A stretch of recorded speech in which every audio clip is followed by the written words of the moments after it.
And Pastor Emmanuel Okonkwo joins me now to discuss the significance of Christmas. Good morning to you, and thanks for joining us. Thanks for having me. And Merry Christmas, of course, Merry Christmas to you. Yes. All right, talking about the significance of Christmas. I mean, this is a question we ask every year, but as times change, you guess the answers to that question would definitely reflect the times. The times, yes. Yes, absolutely. I think the first thing to understand is that we must make sure that the merriment of Christmas doesn't swallow the message of Christmas. You know, people are going to go off this week and just get gluttonous. But the merriment of Christmas should not swallow the message of Christmas. But then the question is, what's the message of Christmas? And what's the message of Christmas for this time, for this hour? I think the first one is that Christmas speaks of a promise that was made and kept. A promise that was made and kept. If you remember when man fell in the garden, God said, I'm going to fix this mess. And it took him a lot of chapters in the Bible. It took him a lot of years in the Bible, but he kept his promise. So what is God telling us now? Our politicians, if you make a promise, keep it. Husband, if you make a promise, keep it. Wife, if you make a promise, keep it. So Christmas speaks of a promise made and kept. Christmas also speaks of a value placed. Let me explain that. Yeah. What's the worth of a human being? What's the worth of a Nigerian? That's the question. What's the worth of a Nigerian? How, you know, we've become so desensitized to people dying, people being killed. And so when you look at our country, death doesn't really matter to us. But in Christmas, God speaks of how valuable we are, that we have worth, enough worth for him to live where he is and come here. So that's a message again to our leadership. How much is a Nigerian worth? It's a very, very vital question that you just raised there, because I mean the President Muhammadu Buhari only was quoted in the headlines today that you know, 2018 marked a year that so many Nigerians died unnecessarily. Absolutely. Now, how do you take this message to our leaders, especially when every year they give this goodwill messages and all of that? How do we ensure that they actually walk the talk? Well, I think something needs to change in our mind on how we see a Nigerian. We have value. Until our politicians, until our leadership begin to understand that Nigerians actually have, you see, you let people die who you think don't have value, you're not concerned. But the moment you begin to think somebody has value, then you want to protect it. If something has value, you want to protect it. I think the problem is that our leaders don't see us as valuable. And once you don't see something as valuable, you could treat it anyhow. And so there needs to be a reorientation, and that reorientation can be gleaned from the message of Christmas that God said, man has enough value, man is worth dying for. That's what he's telling us. Man is worth dying for. Very, very important. What are the lessons really that we should take away? So much has been said about, you know, the need to remember the less privileged among us. Some even say, including the PDP presidential candidate Atiku, who says that it's a time, an opportunity for reconciliation.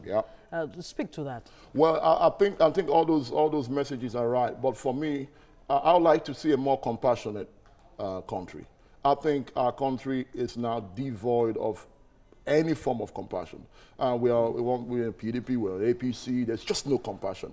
And what God did in Christmas was the ultimate compassion. It was, so if we will go back into the political space and the church and the hospitals and the schools and begin to show compassion, because the thing about compassion is that when you show it correctly, you don't show it to just someone in your political party or someone from your tribe. You show it across the board, and it would be nice to get into 2019 and begin to kind of see a compassionate nation. I think that's what Nigerians are yearning for. Now let's even talk about the commercialization or over-commercialization of Christmas, which a lot of people have talked about, you know, that doesn't seem to center on the real essence of Christmas. Yes. Well, it's just a part of a bigger problem in our nation. But it's not only in Nigeria, I mean, all over the world. Absolutely. But then when you go to some of these developed nations, they've already got things in place. They've got social amenities, and so even when they begin to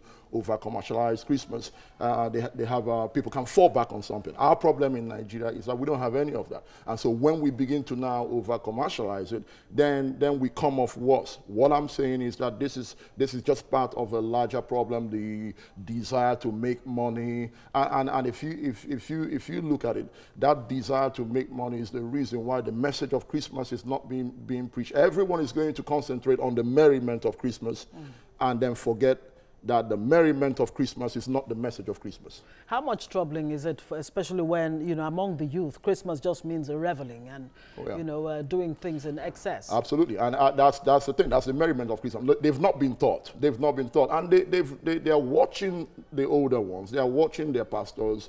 And they are watching their leaders, and they are seeing just the abuse of resources, and in their mind, this is what Christmas represents. You see, people have to be taught. If you don't teach people something, they cannot learn it. So we have our young people today. They are going to go and gamble. I pastor a church, and what's the biggest problem now is they're just going to get money this Christmas and gamble it all away, drink it all away, waste it all away. And where are they learning it from? Where are the role models? Where are the role models for Christmas?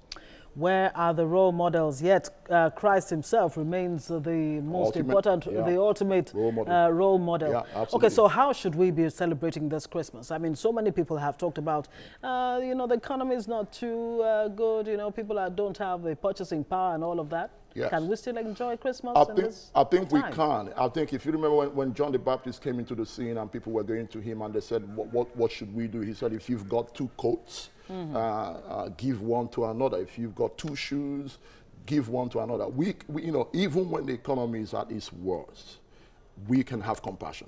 We can have, there are incredible ways of showing compassion to your neighbor. And I think everyone can do that. Yes. Absolutely. Pastor Emmanuel Okonkwo, thank you so much for joining us on the Midday News, and Merry Christmas one more time, speaking to us on the significance of Christmas.